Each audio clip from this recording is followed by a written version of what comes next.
how else can like somebody like me get into crypto and get some money after doing 29 years in prison? Right. You know what I'm saying? Like, you're not going to stock markets and doing it. You're not gonna be able to do it.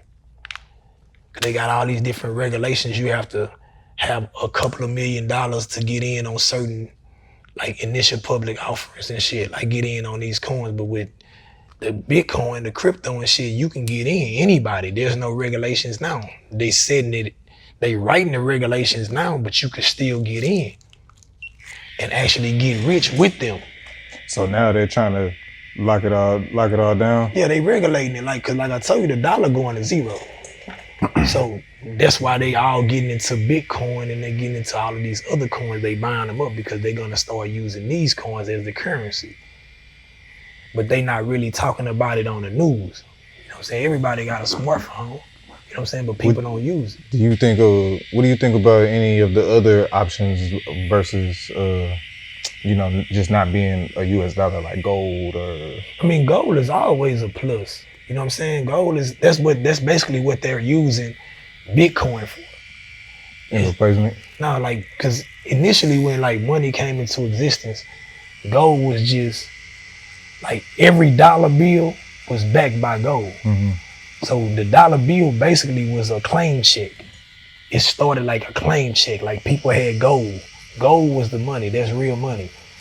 The dollar, so you don't gotta carry around a big ass sack of gold. That's your claim check. Yeah. So if I want to give bro, if I owe him $20 worth of gold, I just write it on a sheet of paper. Yeah. That's how you actually got checks and shit like that. That's how it started advancing, because people can't, you're not gonna run around with 20 pounds of gold. Right. And be trying to give it to somebody. So they came with the method. Somebody write it and then I give it to you, you take it to my bank and they move it from my account. They weigh it or melt it, weigh it and measure it and send it to you. Give you the right amount. So that's how it started. So as it continued to advance, all of the money in circulation was backed by gold. But they realized, being that it's backed by gold, they can't print. So they came up with different schemes, put laws into place to where now they have like every bank got a reserve. So they at least have to have this certain amount of money in the bank to operate. So just say it's 250 million, right? Just say that's the bank reserve for each bank. Mm-hmm. But for every dollar of that 250 million, they can loan out $33. You see the difference? Now you see why the money is being inflated, why everything is fucked up, because they took the gold standard for every, just say you got $50 billion worth of gold. You actually got $50 billion worth of currency. Right. But when they took it off the gold standard, you got 50 billion. You don't really have the gold standard, so they could just print. I'm gonna say that. So for $1 worth of gold, they could loan out $33 that they don't really have. So they just creating the money out of thin air. Yeah. You know what I'm saying? That's what they doing. When you go to get a loan, they ain't got nothing backing it. All they using is your consent to say you're gonna pay, and they create it. That's how they loan you the money. It doesn't come into existence until you sign. Mm. You know what I'm saying? So that's where they make their money off interest. They make their money off interest. So because the interest is real money that you really paid them. Not the interest is what it costs to borrow money. That's what interest is. Interest is just what it costs. The price is gonna cost you to borrow money. You spend up all your money, we're not gonna give you the money one for one. Right. So there's interest. You need to borrow something. We want to make something in return off of you borrowing it. So this is your interest. So if they don't have money that's around you, Yes. okay. Yes. Cause most people only pay when you get a loan, most people only pay on the interest. They keep you paying the interest. You never paying the principal. Just say the 10,000 is the principal, right? But you have interest fees every month. So it constantly goes up. You only paying the interest. They keep you paying the interest that you forever paying the interest. You haven't even started knocking off the principal, which is the 10,000. Yeah, that's the same with the cars. So with cars, what you should do is make 2 payments a month. You know what I'm saying? Pay your interest, and then pay a second payment towards your principal, because you're gonna constantly knock the principal down. That's what you should do. But that's how they do it. But it's a whole big. But most people don't. People don't. It took me to go to prison. I learned half of this shit in prison. Yeah, just reading. You know what I'm saying? Reading and coming across information, like I was saying, like a lot of my mentors were from prison. You know what I'm saying? And some of my other mentors are books. You know what I'm saying?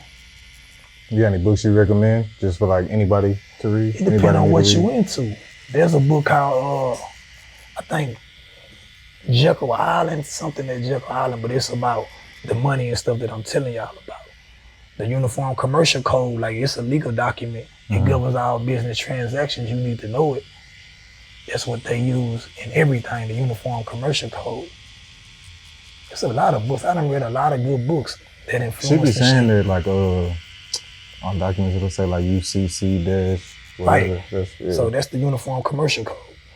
That's exactly what it is. It governs like a lot of the shit that they do. If you can learn the UCC, you'll be successful. Like a lot of cause this whole society was built off paper. It went away from the actual substance, which was gold, and they started really pushing paper. Like checks and all of that, the interest, the bank loans, all that shit is just paper. That's why they don't want to move away from that to the digital shit.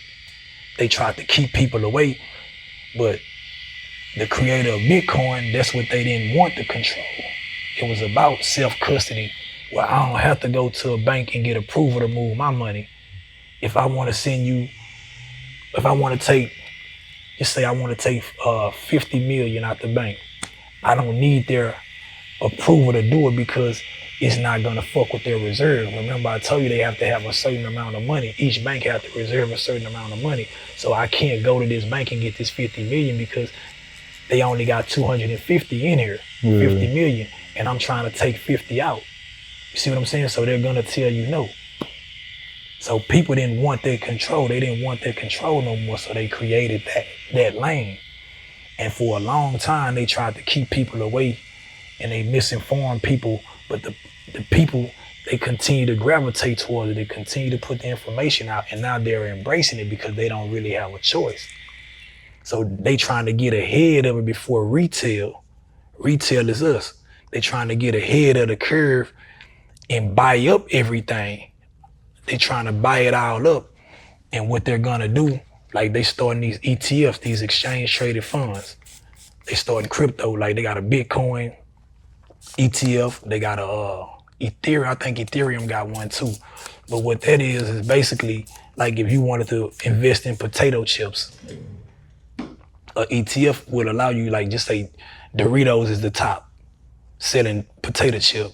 Then you got Frito, then you got Ruffles. So they allocate a percentage of your money to each one of those. That's what an ETF is. So that's what they're doing with crypto now. They're buying up all of the coins, like Bitcoin, I'm gonna use specifically, they buying up all of the Bitcoin. So once they buy up all of the Bitcoin, they're gonna give you access to the Bitcoin through ETF, which is paper. The same shit the banks did with you don't actually own the actual coin. You just give them $10,000 and they're gonna tell you how much interest you making on the 10,000. It's the whole banking system all over again. So that's why I was telling you to get in. I'm telling people to get in because I got Bitcoin, I own the coin.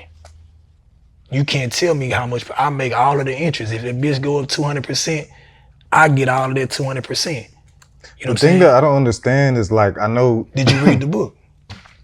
I didn't. Okay. Okay. Because it'll give you a foundation. Yeah. It's an easy read. It's an easy like read. where is it stored? That's what I was gonna ask. The Bitcoin. Like Bitcoin is on the blockchain, but I store my coins on my wallet. You have a cold wallet. This is a cold wallet. This is a Tangem.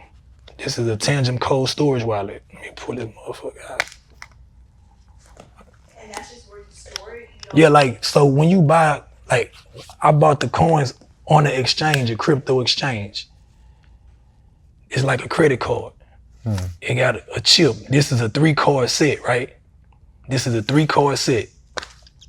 So on this 3-card set, this chip is only in those 3 cards. So when I buy it on the exchange, which is online, so you hear about people hacking, like these exchanges getting hacked all of the time. That's how people lose their money, because they're storing their crypto on the exchange, right? Which is online, right? So when I buy my crypto, I buy it and then I pull it off of their exchange and store it on my wallet. Okay. So this is the cold storage wallet, so it's offline. You got a question? You know, well, how do you get to the, like, how do you access that? Like, Right here with my phone. Like, there's an app, there's a Tangem app. okay. On the phone, there's a Tangem app on the phone. I mean, well, you download the Tangem app once you buy the card. You buy Tangem, right? Then I download the app and then I tap it. So I don't have to tap my card because I got it set up, but like, there are passwords and everything. Like, you could, if you rob me, you ain't getting shit. Yeah. Because you don't have my information. You get what I'm saying? You can't do nothing without it. So if I'm not giving you my password, which is my private keys, you can't even move it. You can't access it. You can't do nothing. But now I could pull it up on my phone right now. All right, y'all. So look, we just dropped the Patreon. That means access to this full interview early and other few interviews like it, as well as essentially an apprenticeship from me digitally. Now this Patreon is gonna have 2 tiers. The starter tier is gonna come with early access to full videos, behind the scenes content, tattoo and piercing quick tip, ad-free content, as well as information recommendation. That means any book, ebook, YouTube video, course, whatever I come across, what helps me is gonna help you. Now the second tier, that's only for the hustlers. That's gonna have access to everything I just mentioned, as well as in-depth tattoo videos with technique voiceovers. These are not time lapses. This is full 2, 3, 4 hours, however long it takes me to tat, you're gonna see all of it. We're also gonna have my Piercing 101 guide that's already up, my Piercing 102 guide that's on the way. I'm gonna drop the gems for the entrepreneurs. I'm gonna have things for calling lines, manufacturers, how to speak with them, etc. I might even do some personal critiques for those trying to be tattoo artists. Be on the lookout for that. Subscribe to the channel and subscribe to the Patreon.